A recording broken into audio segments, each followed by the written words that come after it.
Good morning and welcome back to Video Dar on the Farm. A tropical morning here on the farm. It's about at freezing point, where that I know that's cold, but it seems a lot warmer than what it was when we was at -4, -5 for several days last week. But anyway, I think apparently it's going to warm up this week. So yeah, that's good. Anyway, we're on with just moving some mushroom compost at the minute, so that's going to keep us warm in the tractor cab. And yeah, we've got another forklift on with us at the minute, which you'll see. Yeah. Anyway, we'll catch you at the end. Well, our JCB, it's just gone in for a repair on the pivot point. So while it's in, because we're loading corn out, we've been given this to use, which is a lot newer than ours. And obviously it's a side masted one. It's a 54270. Yeah, it's 71 plate. So yeah, so it'll lift 4,200 kilograms to 7 meters, which is by far a lot higher than what ours will lift, but it's not centre pivot, of course. It's all wheel steer, and after using a centre pivot one, it takes a bit of getting used to. I have driven these a lot in the past, but not for a few years now, so been fully back on a pivot steer and then jumping onto one of these just takes a little bit of getting used to. But yeah, it's a very nice machine to drive. It's got the dual tech VT transmission, which is like hydrostatic, and then locks up more in manual torque converter when you get going pulling hard on the road, I believe. So yeah, not a bad machine. Yeah, and of course the seating position, you sat low. Yeah, you see, it seems a bit strange. You sat at the side of the cab rather than in the middle over the boom.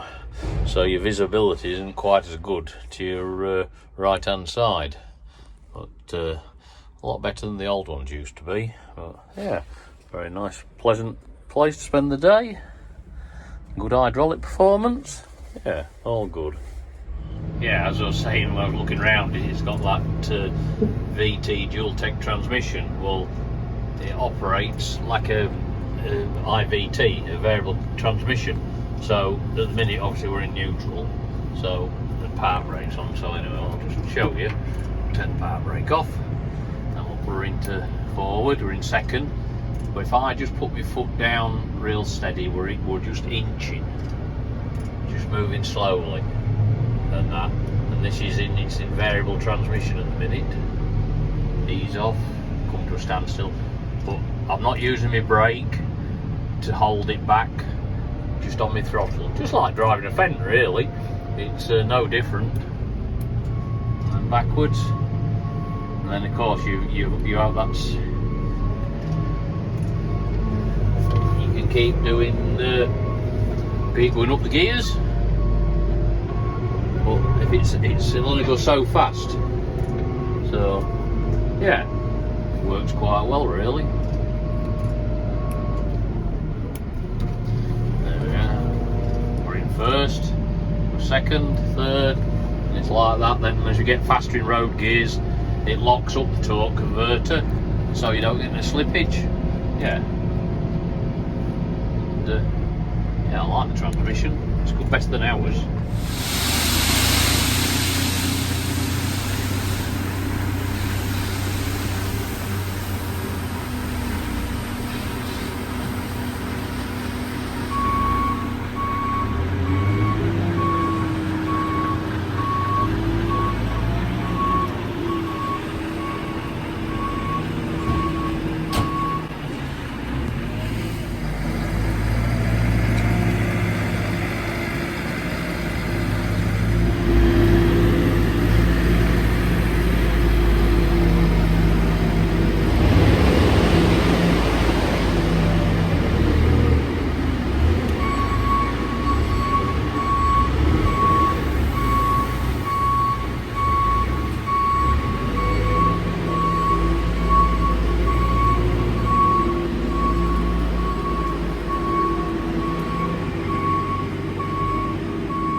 next job I'm on with in the workshop is to make a steel cradle for the tree shear, so we can load it on with the forklift onto the low loader without the wooden pallet, because as you see, that wooden pallet's a bit, they collapse.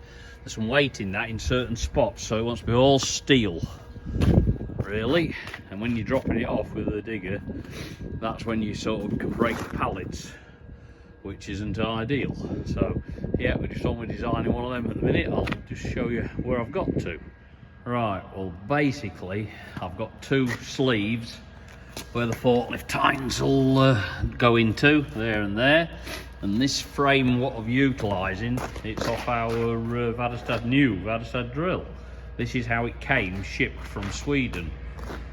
That's where it came from, I think Sweden. Anyway, wherever it come from, it was on the a frame with these bolted to it to make lifting off the lorry easy, because if you remember, it was all in sections. Peacocks had to build it up. So what I'm doing, I'm making them as my base unit, and then I'm going to do, I've got some steel cut already, as you'll see. I'm going to make a box like that round it, and then the tree shear will sit inside this angle iron. A few modifications to do on it, but I've lifted them up on them, because there's a couple of notches underneath and a bar what's got to sit lower. So yeah, that's what how it's progressing at the minute. I'm just getting the skid part all welded up, and then I'll make a square with the box. It's all cut. So yeah, we'll keep you updated. Yeah, remember in last week's video I showed you some dikes running and the soughs running now, and this was the field. I showed you where there's springs on the hilltop. This is the result of that spring. Now that's what I call running. That's picking up off this field in front of me. It's wet on this headland, and there's a spring on that hilltop, so it's picking water up from there as well. Yeah, that's doing its job, that. Well, I've loaded a bit of mushroom compost with it. Sadly, our forks, the grapple, it does fit, but the hydraulic pipes aren't long enough, so yeah, we've got the bucket on, big bucket. But yeah, we're just going to take advantage of some frost. So we want to take some onto a field while it's frozen, so we don't make any ruts. There's water about though here when you flooded off the field, off the spring. Yeah. As you can see, we've actually put some concrete like Lego blocks across the back of the base this year. Well, from when we emptied it before Christmas. There's one or two more yet, but the heap was starting to encroach onto the track where I'm running now. We're getting a bit greedy, so try and contain it on the concrete. Yeah, we'll just put them in, and that's something to push against now, so hopefully it'll work. I'd say a few more on it, make it a bit higher if possible, but it's better than nothing as it is. So we'll give this JCB a try on with a big bucket on it.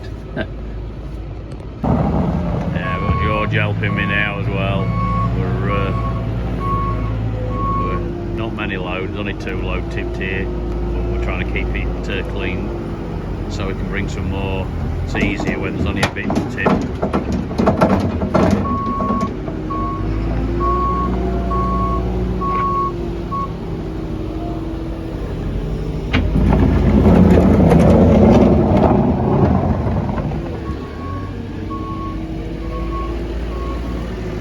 She's certainly got some heat on.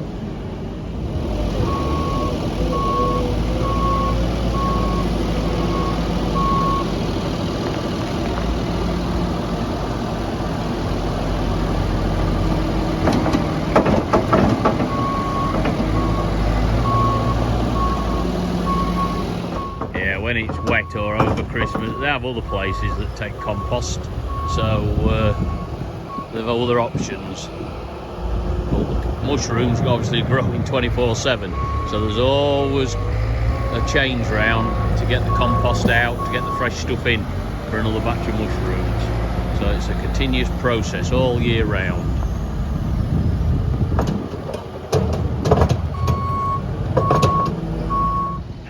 We've got another delivery of mushroom compost here, but we just timed it right, see him empty.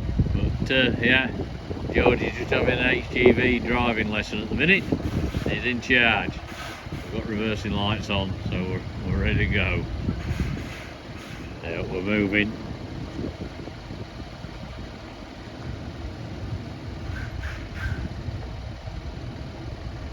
He's coming. Yeah, you'll be alright, that'll do, George. Hey, that's part one past now. He's got to set the moving floor going. Yeah, it's interesting how these moving floors work, really. How it walks it out the back, which you'll see in a minute. I think I did cover it in a video last year, but anyway, it's good to see how it's done again. There we are, got the PTO in, it's walking it out.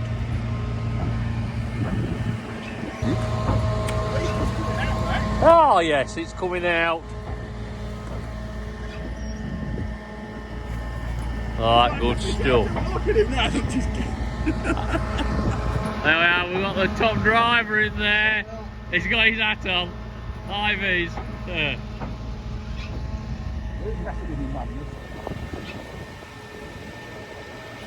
She's certainly smoking.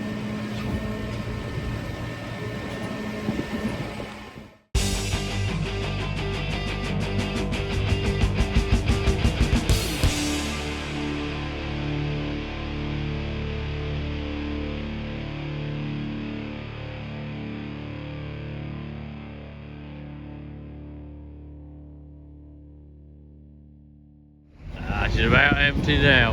Look, look.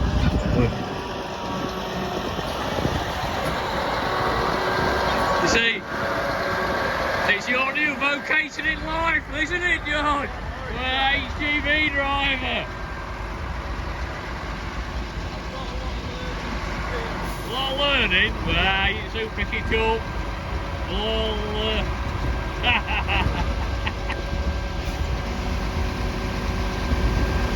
Drivers. George is going now. We're going to shift some mushroom compost out with George. Cheers, Andy. Yeah, we're going to get some work done now and get some mushroom compost loaded and moved. Get where it's warm, because it's cold out there.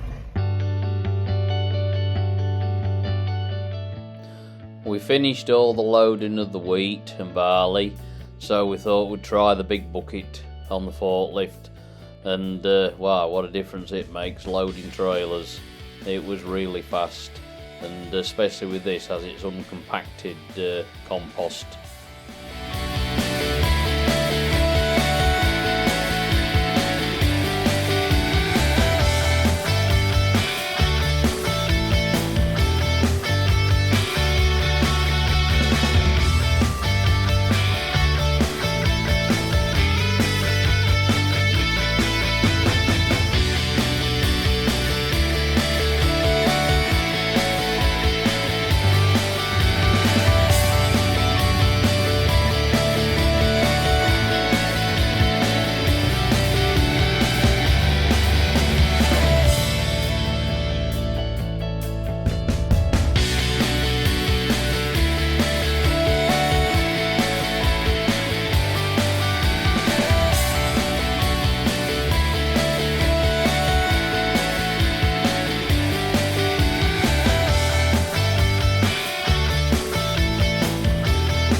Well, it's certainly been good having this machine to try against ours, with it being a totally different concept. Anybody who's used a pivot steer will know it's a totally different driving experience to a side-mounted machine like this one. They both have the pros and they both have the cons. Well, I suppose one of the biggest ones is lift height, because our four-wheel articulated one, rather, the 320, it'll only lift to 5.5 metres fully extended, where this one it'll lift to 7 metres, which is a big plus, really. It is in some circumstances, but you know, we are managing with ours. We get to buy, but you always want that bit more, as everybody says, which is true. Manoeuvrability, well, this is manoeuvrable, but it's just a different driving technique. Like I said, as anybody will know who's driven one, but yeah, lovely machine to drive and operate on the whole. And the gearbox, the more we use it, yeah, it's really good. Yeah, so I really enjoyed the time using this machine. Well, I've filled this up to the top for Christmas, and it's taking all that out now. Anyway, we're here again. We're going to get it filled up to keep the hole warm. One good thing with this forklift, we'll have plenty of reach on it, pushing it in. Anyway, I need two hands, to be honest with you, so I'm going to show you when I've done it. That should keep them going for a day or two, so we get some more delivered now, because we've run out at our end. We'll have some new delivered in. Well, that's it for this week's edition of the video. I hope you've enjoyed it, and hope you haven't got too fed up with looking at forklifts, but I just thought it'd be interesting to show you this one we've got on trial and do a bit of a talk through of it and a bit of a comparison to what we think it's like compared to the pivot steer. So anyway, if you have liked it, please hit that like, share and subscribe, and hopefully we'll catch you again next week when we'll have been to Lama and have a look at all the latest developments. So yeah, looking forward to going there, but obviously it's a bit too late to make this video, so yeah, hopefully we'll catch you again next week.